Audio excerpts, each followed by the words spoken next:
Хөдөлгөөн хорихгүй, аюулгүй. Хүүн даван органик материалтай бөгөөд биед маш хэвтэй. Өнөөдөр ч тасглаа үнэхээр тухтай хэлээ шүү.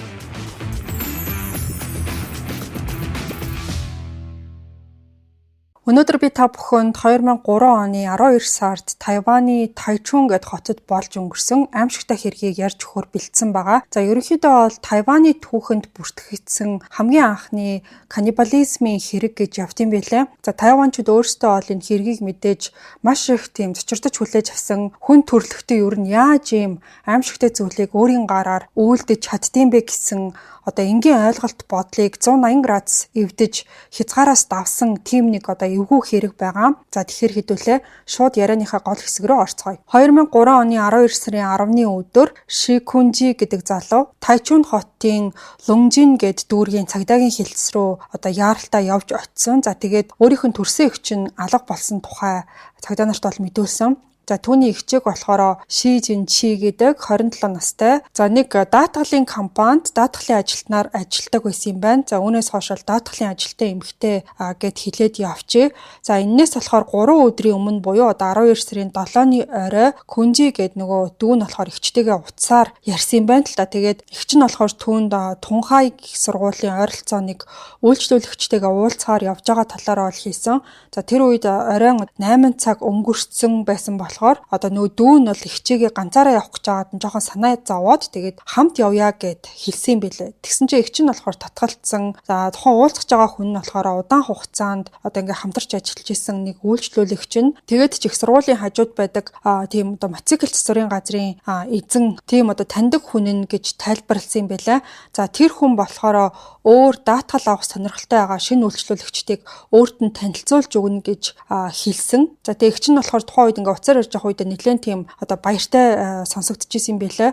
Хэрвээ тухайн одоо гэрээг амжилттай байгуулж чадах юм бол яг тэр сарынхаа төлөвлөгөөг биелүүлчин тэгчих юм бол дүүгээ одоо сайхан хоолнд оруулж баяраа хамт тэмдэглэе гэж хүртэл ярьсан ба. Гэхдээ дүүгийнх нь санаа нь бол ерөөсөн амраагүй. Тэр болохоор дугуйтагаа засварын газар руу дагаж очиж одоо хүргэж өгөөд эгчээгээ ажлаа одоо дуусхийг нь одоо гадаа нь хүлээж агаад тэгээд гэрт чинь одоо хүргээд өгье гэж хэлсэн. Тэгсэн чинь эгч нь бол тэрийг нь одоо зөвшөөрөөгүй юм байлээ. Дүүгээ болохоор чи гэртээ хараад амарчи гэж хэлсэн ба. За тухайн орой болохоор нөгөө одоо даатгалын ажилтан эмэгтэй эцэг гэх нь охиноо болохоор ингээд нөгөө дүүгэндээ очиод хонно гэж ботсон болохоор утсаар энэ төр ерөөсөө залгаж одоо асуугаагүй.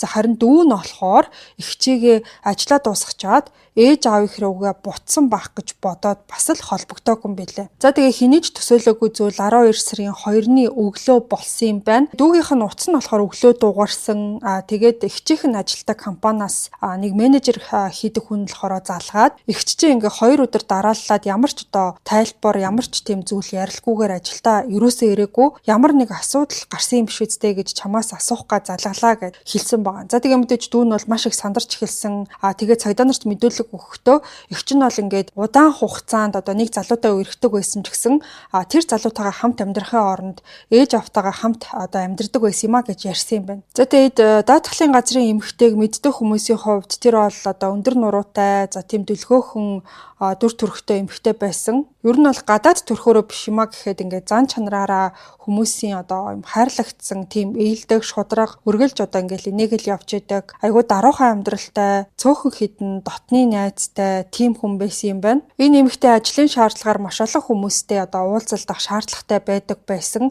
За тийм болохоор дүү нь бол эгчээгээ одоо үргэлж хамгаалж аюулгүй байдалд нь одоо санаа тавьдаг тийм одоо залуу байсан. За тэг өглөө одоо тэр ажлынхан газрын менежер залгаад ажилдаа ерөөсөө ирээгүй байгаа талаар сонссон даруйда өөрийнхөө бүх ажлыг хойш нь тавиад хамгийн сүүлд очсон гэд нөгөө уцаар ярьж байхдаа хэлжсэн мотоцикл засварын газар руу нөгөөгч нь яарад яваад очсон байгаа. За тэр газар болохоор Лунжин гэд дүүргийн Синсин гэд зам дагуу байрладаг 3 давхар одоо маш тийм энгийн байшин байсан юм байна. За нэг давхарт нь болохоор одоо нөгөө засварын газар 2 болон 3 давхруудад нь агуулах за тэгээд ийм амьдрах зориулттай одоо ингээд тохижуулсан тийм байр байсан. За байршлын хувьд гэх юм бол тухайн газар айгүй тийм ашигтай одоо байрлалтай Тунхай гэд их сургуулиас ердөө нэг гудамны зайтай хүн хөдөлгөөн бол маш ихтэй тийм бүсэд байрладаг байсан юм байна. Тэг мэдээж эгчтэй санаа зовсон Күнжи болохоор яарад тэр засварын газар руу бол яваад орсон. За тэгээд яваад ороход одоо машины дуу чимээ, моторын тосны үнэр хангасан тийм газар байсан. Тэгээд дунд иргэм насны нэг эрэгтэй мотоцикл засаад зогсож байгааг нь бол олж харсан ба. За тэр хүн болохоор засварын газрын эзэн Чэн Жинхуа гэдэг нэртэй. Тэгээд тэр эрэгтэйгээс одоо эгчийнхээ талаар ингээд хаана байгааг нь асуусан чинь тухайн одоо Чэн гэдэг хүн болохоор маш тийм тайван хоолойгоор 7-ны орой бол танай эгчтэй чи уулзсан нь үнэн. Гэхдээ яаралтай ажил гарчлаа гэд хитгэн үг солиод дараа дахин уулзахаар тохироод тэр өдрөө одоо салсан гэж хариулсан баг. За ингээ хитрхи хинэггүй шахуу тайлбарлаж ярьсан ярианд дүү нь бол ерөөсөө тайвшраагүй ямар нэг зүйл нуугаад эсвэл худлаа ярьж байгаа юм шиг санагдсан юм байна. Тэгээд дүүн зүн совиндоо итгээд засварын газрын дээд болон доод давхруудыг нэгжээд үзчиж болох уу гэж асуусан. За тэгсэн чинь нөгөө Чэн гээд засварын газрын эзэн болохоор гинэт бүр амар уурлаад одоо ингээл өөдөөс нь хараал урсгаад дүүг нь бол хүчээр түлхэж гаргаад дараа нь дэлгүүрийнхээ төмөр хаалгыг доош нь ингээд татаад хаачихсан юм. За тэгээ нөгөөх чинь цагдаад мэдүүлэг өгөхдөө мотоцикл засварын газрын тухайн эрэгтэйг бол одоо эгч нь алга болсонд маш их сэжиглэж байгаа гэдгээ нуулгүй хэлсэн. За энэ одоо хүн болохоор эгчигээ ер нь зам байдлыг нь аягүй сайн мэддэг. Тэгээ эгч нь урд нь бол хизээч одоо гэрээсээ хин нэгэнд мэдэгдэлгүйгээр ингээд хоногоор алга болж байгаагүй. Тийм учраас ямар нэг зүйл тохиолдсон, хин нэгэн түнд ямар нэг одоо муу зүйл хийсэн гэдэгт нь аягүй ихтгэлтэй байгаа талаараа одоо маш тодорхой ярьсан. За тэгээ маргааш өглөө нь болохоор даатгалын газрын одоо нөгөө ажилтны эмэгтэй гэр бүлийнх нь бүгдээрээ нөгөө мотоциклийн засварын газар дээр дахиж явж чаад одоо байрыг нь бүхэлд нь шалгаж үзнэ гэж одоо шаардаж эхэлсэн юм байна л да. За тэгсэн чинь гайхмаар зүйл нь юу байсан гэхээр засварын газрын одоо нөгөө босс нь ааш авир нь өмнөх өдрөөсөө тис өөр болцсон. Өчигдөр нь л одоо ингээл амар ууртай төрөмгий байгаад исэн мөртлөө гэр бүлэрээ яваад очсон чинь айгүй тийм найрсаг, ээлдэг болцсон одоо ухтаж авсан. Тэгээ өөрхий охиноо энэ газраас олно гэсэн итгэл найдвартай гэр бүлийнх нь бол 3 давхар одоо байшинг нь бүхэлд нь маш нямбаа одоо нэгжиж үтсэн байгаа. Гэхдээ харамсалтай нь одоо охиныхоо ямар ч одоо тийм уул мөрийг хайгаад олоогүй бүр ганц ширхэгч үс байгаагүй. Ингээд зөвхөрсөн байдалтайгаар тэд бол дараа нь цагдаад ингээд албан ёсоор хандсан байлээ. Гэхдээ энэн дээр бол ямарваа нэгэн хүнийг одоо хардлаа, сэрдлээ гэд шууд хэрэг үүсгэх гэсэн юм бол альч улсад угаасаа байхгүй.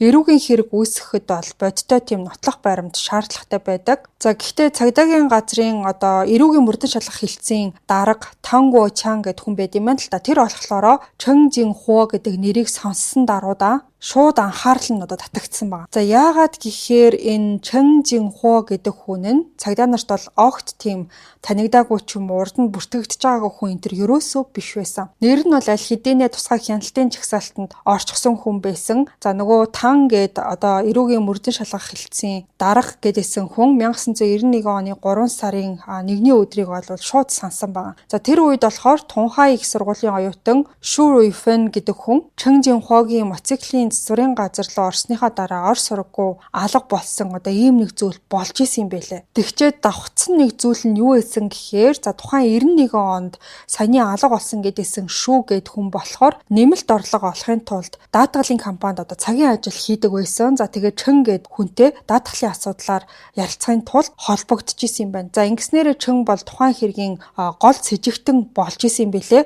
За 91 оны мөрдөн шалгалтын үеэр Чэн болохоор тэр орой жирэмсэн эхнэр дээрээ очисон байсан гэж мэдүүлж ирсэн юм байна. За түүний хэлснээр бол буцаад засварын газартаа яваад очиход Шу гэд хүн болохоор аль хэдийнэ явчихсан байсан гэж ярьсан юм байна. За тэгээд нөгөө жирэмсэн эхнэр гэж яриад байсан зүйл нь болохоор одоо нөгөө өөрийнхөө алибаийг бий болгож ашигласан одоо тийм нэг арга байсан. За гэхдээ цагдаа нарын нарийн одоо мөрдөн шалгалтын үр дүнд бол Чэн гэд хүн тайлбарлаж чадахгүй маш тийм сэжигтэй гэмээр 90 орчим минутын хоосон хугацаа байсан гэдгийг нь илрүүлж угнаалж чадсан. За гисэн хэдиж одоо тухайн хэрэгтэй ингээ шууд холбох бодит нотлох баримт ерөөсөө байхгүйсэн болохоор мөрдөн байцаалт нь мухардалд орж исэн юм байна. Яг тэр хэрэгээс хойш бол бүхэл бүтэн 12 жил өнгөрцөн.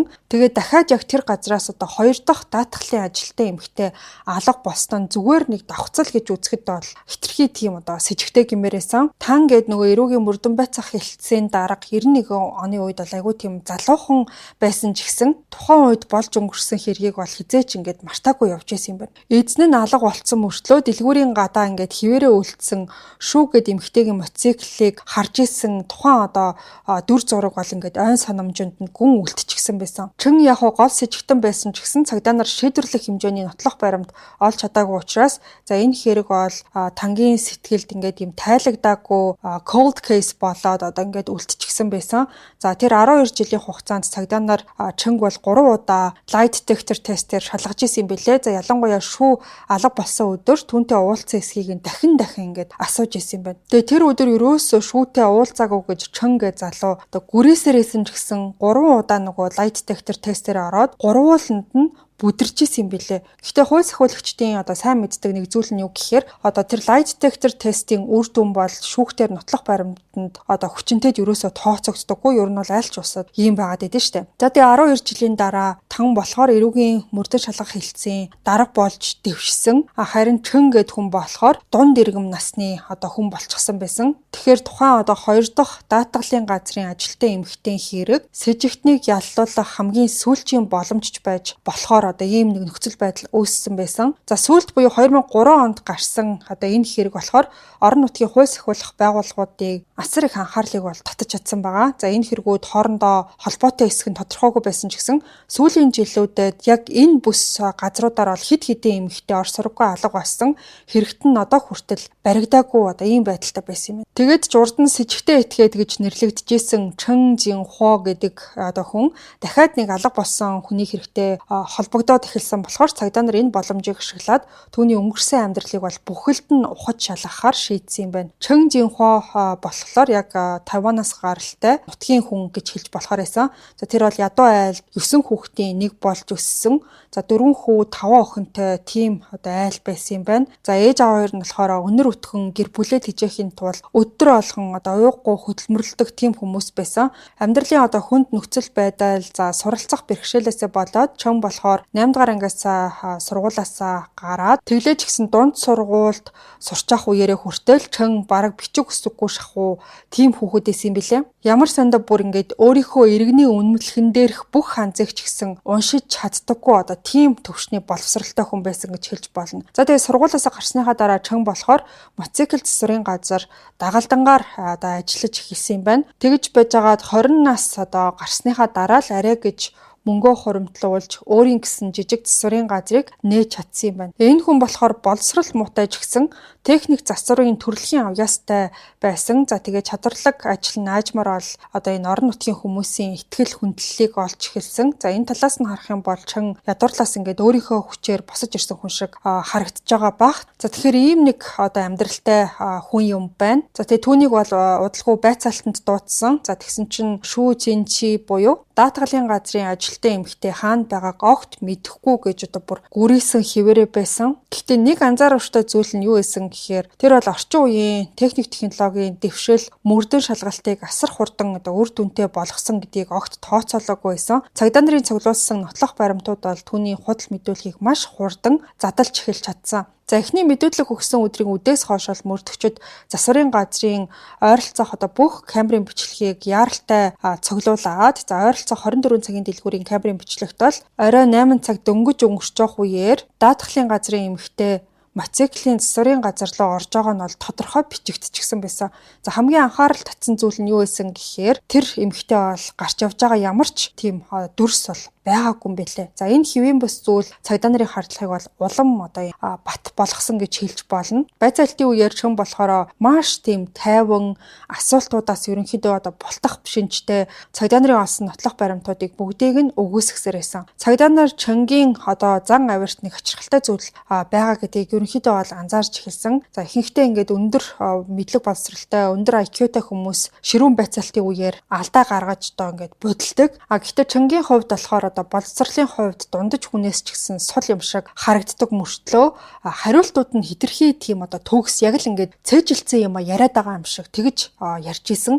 За энэ хардлага дээр нь үндэслээд цагдаа нар бол маш хурдан хугацаанд засварын газрыг нэгжих зөвшөөрлийг гаргуулж авч чадсан. Гэхдээ тухайн үед шууд баривчлах хэмжээний нотлох баримт олдоогүй байсан учраас Чөн гэдэг хүнийг бол ингээд төр суллаад явуулсан баг. За гэтэл санаанд оромгүй зүйл бол босон.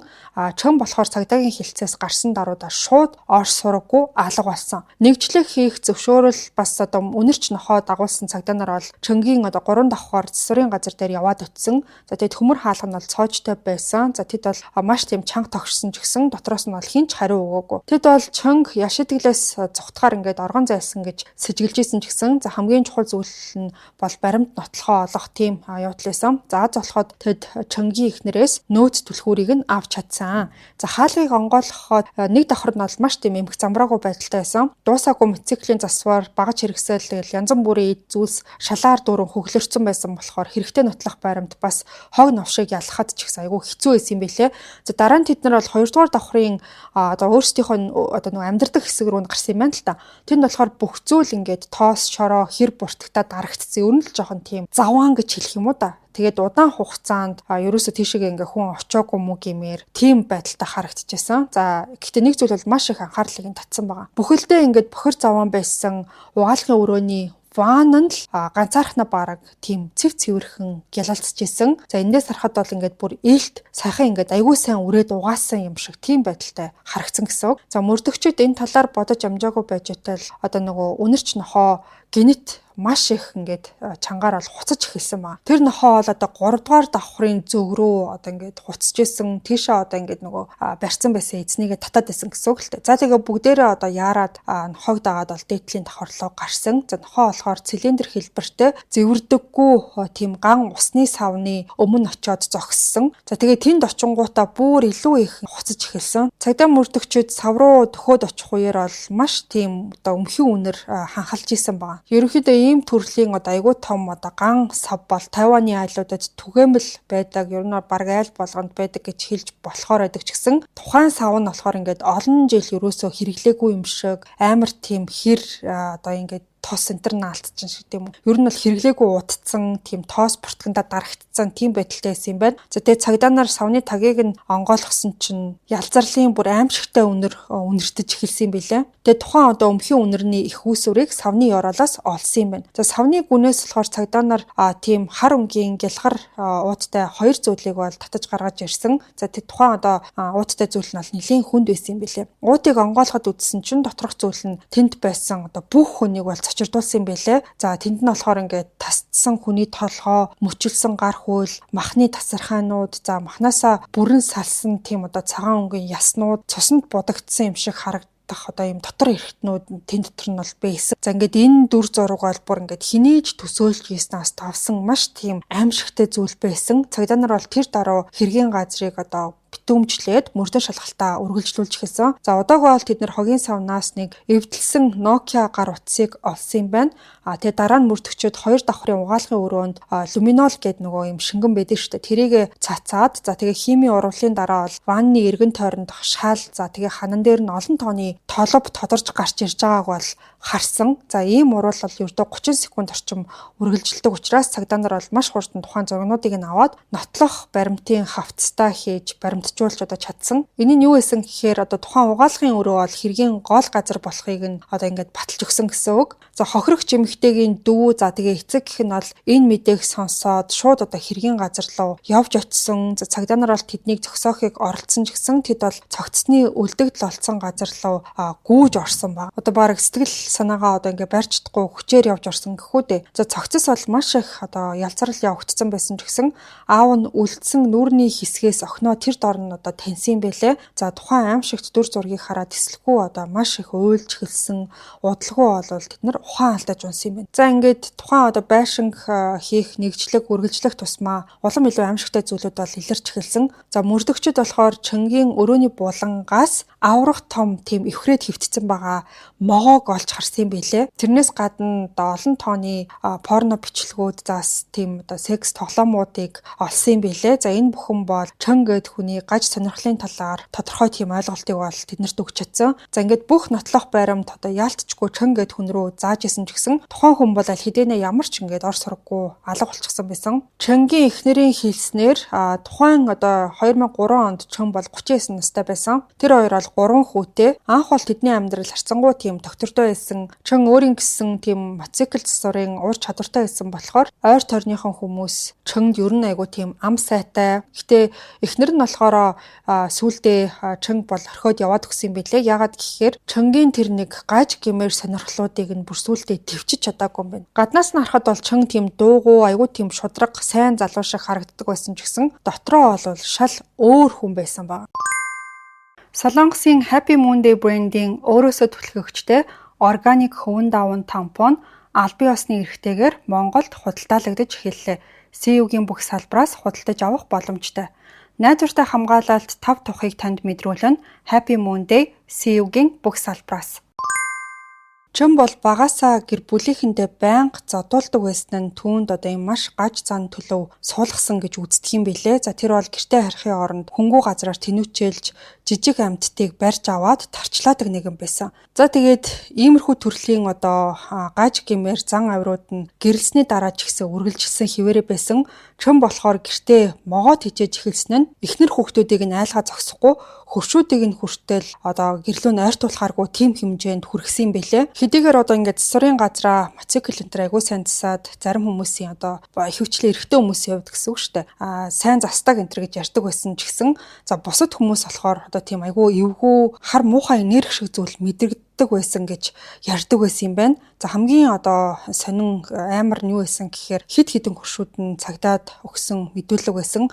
За тэдний хэлснээр болохоор чон бол ихэвчлэн хаалган дээрээ зогсоод хажуугаар өнгөрч байгаа одоо залуу эмэгтэйчүүдийг яг ийм махчаан араатан шиг тиймнүүдээр ширтдэг байсан гэж бол ярьсан. За ингээд ийм зан авирууд нь түүний дотор нуугдсан эмгэг тийм одоо гаж сэтгэлгээг улам бүр баталж өгж байгаа юм шиг тийм зүйл болсон. За цагдаа нар бол чонгийн зан чанар бас нөхцөл байдлыг харгалзаж үзээд ерөнхийдөө бол хол зогтохгүй өөрийнхөө таних мэддэг орчмоосоо бол холдохгүй гэж таамагласан юм байна. Эцэст нь бол энэ таамаг зөв болж таарсан. За удалгүй хууль сахиулагчид бол чонгийн өөрийнх нь одоо төрсөн тийм хөдөө тосгонд байхт нь бол олсон юм билээ. За баривчлагдах үеэрээ чон болохоор бидээ одоо нэг хутаг аваа явж исэн юм билээ. Тэр нь бол мэдээж өөр хин нэгэнд аюул учруулж магадгүй зэвсэг болохоор зүйл байсан. Гэхдээ яг цагдаа нартай нүүр тулах үеэрээ бол тэрийг ашиглаагүй өөрийн байгаа байдал нь бол маш тийм тайван байсан ба. За тэрнээс ч хачирхалтай зүйл нь юу байсан гэхээр өөрт нь тулгсан хэрэгүүдийг үгүйсгээ зогсохгүй бүр ууралсан дүр үзүүлж жинхэнэ гэмт хэрэг хийсэн хүн бол маш харгас хүн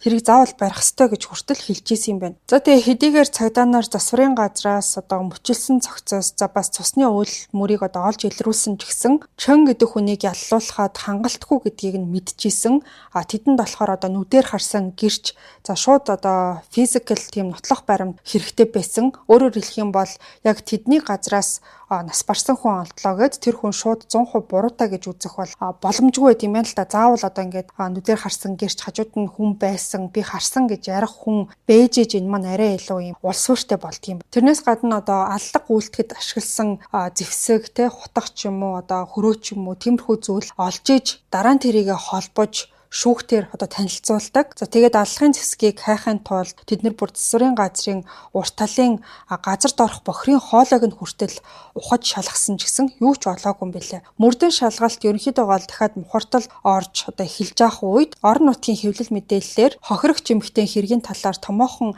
ахиц гарсан тухай мэдээлэл оролт тарж эхэлсэн.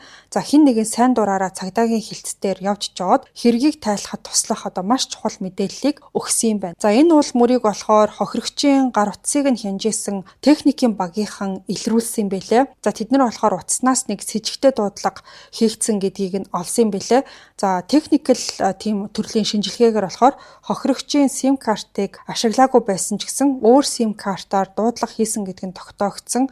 За тэр сим карт нь Ли гэх эмэгтэй одоо нэрээр бол бүртгэлтэй байсан юм байна. Шуурхай шалгалтын үр дүнд Ли гэдэг эмэгтэй болохоор Чонгийн засварын газарт ажилладаг Гуан Дэ Чан гэдэг эрэгтэйгийн одоо найз бүсгүй болох нь тогтоогдсон юм байлээ. За тэгэхээр хэдүүлээ энэ Гуан Дэ Чан гэдэг хүний нэрийг одоо байн хэлээд явахгүй Чөнгийн туслах гэд яриад явчихъя. За тэгээ цагдаа нар болохоор Чөнгийн туслахыг байцаахаар яваад очисон чинь нэг санаанд оромгүй зүйлийг бол илрүүлж чадсан. Хэрэг гарснаас хойш Чөнгийн туслах бас л одоо орш сургаггүй алга болчихсон. Ингэснээрээ бол Чөнгийн туслах энэ хэргийн бас нэг гол сэжигтэн болж хувирсан юм байлээ. За ингээд байжээтэл цагдаа нар руу одоо орон нутгийн цахилгаан барааны дэлгүүрийн нэг эзэн Жао гэд хүн дуудлага хийсэн юм байна. За тэгчээ тэр хэлэхдээ одоо нөгөө Чөнгийн туслахыг аягүй сайн мэддэг. Тэгчээ тэр болохоор нэг зөөврийн компьютер буюу одоо лаптоп за тэгээ гар утас өөр дээр нь авчраад эхлээд болохоор тухайн одоо нөгөө компьютерийн түгжээг нь тайлуулахыг хүссэн юм байна. Тэгэж хэлчээд тухайн зүйлүүдэд үлдээчээд дараа нь эргэж ирээд авчаа гэж хэлсэн юм билээ. Чөнгээ залууг халахын хэрэгт холбогдсон тухай мэдээлэл бол аль хэдийнэ одоо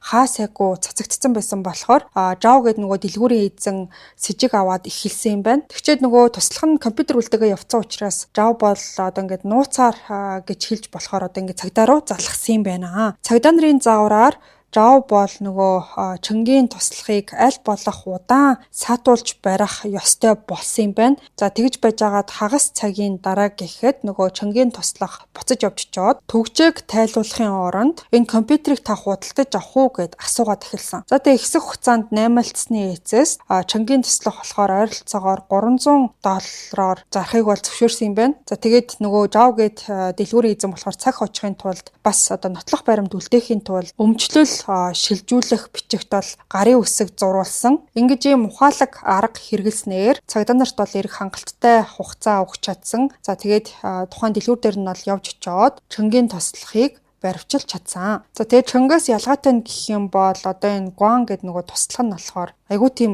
одоо хүүхчиг царайтай 29 настай гэхэд одоо нэг баг өсвөр нас дөнгөж саяхан ингээд баг насанд хүрсэн юм уу гэмээр тийм царайтай баригдах үеэрээ бол маш их сандарч исэн. За тэгээд түүнийг цагдаагийн хилцс рүү авч очоод няцаах аргагүй нотлох баримтуудтай гэдгийг нь одоо бүгдээр ингээд үзүүлсэн болохоор Чөнгийн туслах бол цаашид чимээгүй байж тэгсээгүй. За тэгээд аажмаар бол одоо тухайн хэрэгтэй ямар оролцоотой байсан талаараа хүлээн зөвшөөрч эхэлсэн юм байна. Ингээд энэ залуугийн мэдүүлэг болохоор баривчлагдсан байгаа Чөнгийн хувьд бол асар их одоо дарамт болсон. Тэр өөрийн оролцоог хүлээн зөвшөөрөхөөс өөр ямар ч аргагүй болсон юм байна. Хэдийгээр хоёр сэжигтнийг тусад нь байцаасан ч гэсэн тэдний одоо ингээд ярьж исэн зүйлүүдийг хооронд нь нийлүүлээд ингээд холбоод ойлгоод үзэхэд бол туршлагатай мөрдөгчдийн хүртэл цочирдуулсан одоо аимшигтай дүр зураг бүрлдэж эхэлсэн. Гуан гэд залуу хэдийгээр маш юм залуу байсан ч гэсэн бас л одоо эрт сургуулаасаа гарчихсан. За тэгчээд амьдрал нь болохоор мөрөдөө тоглоом за тэгэл янз бүрийн буруу зуршилт чивээд асар их өрөнд орчихсон одоо тийм залуу байсан. За тэгээ дараа нь болохоор тэр Чөнгийн засварын газарт нь одоо ингээд баг багш шав юм шиг болж ажиллаж эхлэх болсон юм байна. Засварын газрын ажлын онцлогоос нь болоод үйлчлүүлэгчид нь ихэвчлэн мотоциклийн даатгал одоо хийлгэх хэрэгтэй болдог гэсэн болохоор Чөн одоо даатгалын компаниудтай холбоо тогтоож хид хідэн одоо компаниг бол мэддэг болчихсон байсан. За ингэж Чөн болохоор нөгөө хохирогч эмэгтэйтэй анх танилцчихсан. Гэхдээ энгийн ийм бизнесийн харилцаа яаж сүүлдээ ийм эмгэнэлтэй болж төгсөв гэдэг нь бас их сонин. За тэгээд Чөн болон түүний туслахын мэдүүлгийг нэгтгэж үзээд цагдаа нар бол болсон явдлын үндсэн дарааллыг нь сэргээж одоо яг юу болсон байх хамгийн өндөр магадлалтай гэдгийг бол гаргаж ирж чадсан. 2 жилийн хамтын ажиллагааны хугацаанд Чөн бол маш олон үйлчлүүлэгчээ хохирогч эмэгтэй рүү зуучилж өгч ирсэн юм байна. За гэхдээ сүүлийн үед даатгалын нөхөн төлбөртэй холбоотой асуудлууд гараад тэдний дунд бол одоо ингээд нэг хоёрын хооронд гэмээр үл ойлголцлууд үүсэж эхэлсэн. За хамгийн том асуудлынх нь нэг нь болохоор том нөхөн төлбөрийн асуудал бүтлгүүцсэн тийм явдал байсан. Чөнгийн нэг үйлчлүүлэгч нь уурлаад засварын газар руу орж ирээд агсан тавьж исэн юм билээ. За энээс нь болоод Чөн бол хэд хэдэн бизнесийн боломжоо ч гэсэн алдсан юм билээ. Тэгээд тухайн зүйлийг бодох тусмаа бүр уур нь хүрээд эцэстээ нөгөө даатгалын компани эмэгтэйгээс өшөө авъя гэсэн тийм харгас шийдвэрийг гаргасан. Ерөнхийдөө та бүхэн ингээд ойлгосон ба даатгалын компанитай маргаантай байдаг иргэд бол бүх улсад байдаг байх гэж бодож байна. Өөрсдөнд нь үйлчлүүлэгч олж өгөөд хахад нөгөөдөл нь чиний олж өгсөн одоо ингээд даатгалын компани миний асуудлыг шийдэж чадахгүй байна гэсэн тийм асуудлаас болоод энэ Чөн гэх хүн бол ууралж эхэлсэн нь одоо хамгийн гол түүнийг алах болсон шалтгаан нь болж өгсөн. 2003 оны 12 сарын 7-ны орой 8 цаг өнгөрч байхад Чөн бол шинэ даатгалын гэрээ хий гэсэн шалтгаан хэлээд хохирогч эмэгтэйг бол засварынхаа газартаа дуудсан юм байна. За тэгээ тэр үеэр болохоор энэ Чон гэдэг хүний дотроо ботсон одоо тэр хар муухай зүйлийг огт бодлого нөгөөдөг чинь баяртайгаар одоо урьсныг нь хүлээн зөвшөөрөөд тэгээ яваад утсан. Тэгээ яваад очих үеэр нь болохоор өөрийнхөө нөгөө туслах залуутай танилцуулсан байна. Тэр үед бол бүх зүйл маш тийм хэвийн юм шиг санагдчихсэн. Засрын газарт нь одоо ингээд хөгжим хасаацсан дуу энэ төр яваад нөгөө даатгалын эмэгтэй тэгээд Чонгийн туслах хоёр болохоор ширээний ард айгуу тийм тайван даатгалын талаар ярилцаа сууж исэн. Удахгүй болох ч байгаа зүйлийг бол хинч тухайн үедээ төсөөлөөгүй. За генет Чон болохоор хаалга руу алхсан баг. Тэгчээ нөгөөх чинь төмөр хаалгаа доошоо татаж хаагаад хөгжмөнийхөө дууг эцдээр нь тавьсан. Энэ үйлдэл бол мэдээж хохирогч эмэгтэйд маш тийм сонин санагдсан баг. Гэхдээ бүх зүйл бол аль хэдийнэ оройтчихсан байсан. За тэгээд өөдөөс нь юм асуухын завдалгүй Чон болохоор тийм модон зүйлээр нурууных нь одоо доод хэсэг рүү хүчтэй цохоод авсан. Юу болсныг ойлгож амжаагүй байхад нь урьдчилаад бэлтчихсэн байсан хар өнгийн бээлийн өмссөн одоо нөгөө Чонгийн туслах нь болохоор зузаан олсоор түүний хүзүүг ороогоод улам бүр чангалж эхэлсэн. За тэгээ хөгжмийн одоо дуу нь маш чанга байсан болохоор тэр газар нэг эмхтэй одоо ингээд алуулаад шаналж зовж байгааг бол хинч харамсалтай нь сонсож чадаагүй. Нөгөө эмхтэй шалан дээр унах үеэрээ толгоогоо одоо хүчтэй цохоод унсан. Амьд үлдэхийн тулд нэг хэсэг бол тэмцэлдсэн байна. Хөлөө маш одоо хурдан савчаад за ойролцоогоор бол 2 минутын турш амь тэмцэлдэж эцэст нь бол хүчин аажмаар барагдаад гар хөл нь сулраад эхэлсэн. За тэгээ тэр хоёр болохоор ухаан алдсныг нь баттай одоо мэдснийхээ дараа хоёр давхрын гуайлгын өрөөнлөө чирээд аваачсан. За тэгээ тэндээ болохоор одоо ингээд хүнд тайлбарлахын аргагүй аимшигтай хүчрхийллийг бол үйлдсэн юм байна. Амьд өхлийн ирмэг дээр байгаа даатгалын ажилтан эмэгтэйг Чон хараад бол цогцыг нь яаж устгахаа бодож эхэлсэн юм байна. За тэгээд тухайн засварын газрын байршлаа ингээд бодоод үтсэн ч гэсэн ерөнхийдөө бол нөгөө Тунхай гэдэг их сургууль яг одоо ойролцоо нэдэг маш их хүн хөдөлгөөн ихтэй. За дээрэс нь одоо ийм хажуугийн хөршүүд нь бол хэдийнэ танил болцсон тийм газар одоо байрдаг учраас цогцыг шууд ингээд гаргаад аваад явна гэвэл бараг л боломжгүй гэж үзсэн. Тийм болохоор тэр хоёр бүх уул мөрийг газар дээр нь устгахаар шийдсэн юм байна. За тэгээ бэлгийн хүчирхийллийн одоо нотлох баримтуудаа арилгахын тулд эхлээд бол их хэмжээний усаар хохирогчийн биеийн эмзэг хэсгүүдийг нь угаасан. За дараа нь бол хутга ашиглаад эрэгтэйг нь тайрч аваад дараа нь цогцыг бол бүхэлд нь мөчилж эхэлсэн. Тэд бол толгойг биенээс нь салгаад жижиг хутгаар яснаас одоо махыг нь тэр чигт нь салгасан. Ингээд нэг цаг гаруй хугацааны дараа тухайн хоёр эрэгтэй хоёулаа хөлсөндөө нэвчсэн. Тэгээд ч нэлээд одоо өлсцэн байдалтай байсан. Тэгээд Чон болохоор юм идэ гэж нөгөө туслахтаа бол хэлсэн. Тэгээд нөгөөх нь галтаагаар явж ороод хоол бэлтгэхэр болсон юм байна. Ингээд төсөөлхийн аргагүй гаж үйлдэл гэж хэлж болохоор тэд нар бол хохирогчийн махнаас хэсгийг нь аваад тосонд шарсан. Тэгчээд Чонд тэрийг аваачиж өгөхөд ямар ч сэтгэл хөдлөхгүйгээр тэрийг нь идсэн байгаа. Ингээд сүүлдээ тэр хоёр болохоор гар хөл за том хэмжээний махны хэсгүүдийг хоёр харт өнгийн одоо гялгар утанд хийгээд сайтар боож огоод 3 давхрын одоо усны савлуу хайсан. Үлдсэн арга яс болсон цогцоос за хохирогч эмэгтэйгийн хувцас за мөчөлж таслахад ашигласан хутгийг болохоор том хар утанд хийгээд засварын газрын арын одоо бохирын нөх рүү хайсан юм байна. Байцаалтын үеэр энэ хоёр эрэгтэй болохоор хэрэг яаж болсон талаар ерөнхийдөө ижил мэдүүлэг өгсөн ч гэсэн нэг маш чухал зүйл дээр тэдний яриа нь бол эрс зөржижсэн. За тэр хоёр бол хоёулаа өөрсдийгөө одоо энэ хэрэгээс хуурай гаргахын тулд бие биенийгээ бараг чигчээсэн гэж хэлж болно. Ерөнхийдөө бол голчлон одоо энэ зүйлийг сэтсэн хүн нь тэр гэж одоо өөрийгөө өмөөрөх маягтай ярьжсэн гэсэн үг. За тэгэд би зүгээр л одоо ингээд хамсаатан байсан. Харин тэр бол яг гол хүн нь гол одоо хэрэгтэн гэж мэдүүлжсэн гэсэн үг. Туслах нь болохоор өөрийн мэдүүлэгтээ тухайн шөнө зөвхөн одоо хохирогчд бэлгийн хүчирхийлэл үйлдэлт нь оролцоод дараа нь би тэндээс явсан гэж хэлсэн. За түүний ярьснаар болохоор Чон хохирогчийн мөнгө бас компьютерийг нь аваад дараа нь өөрт нь зар гээд өгсөн. Тийм болохоор Чон өрөөндөө ганцаараа цогцыг мөчилж ийснийг огт би мэдээгүй гэж хэлсэн юм байна. За ингэснээрээ бол Чонгийн туслах өөрийгөө дараа болсон зэрлэг балмад үйлдэлүүдээс зориуд холдуулаад бүх хэргийг удирдсан одоо гол хүн нь Чон байсан гэсэн санааг даалдуур илэрхийлсэн юм байна. За харин Чон болохоор яг эсэргээрээ мөнгөний хэрэгцээтэй байсан миний туслах хүн хулгайлах алах төлөвлөгөөг гаргасан гэж бол мэдүүлсэн.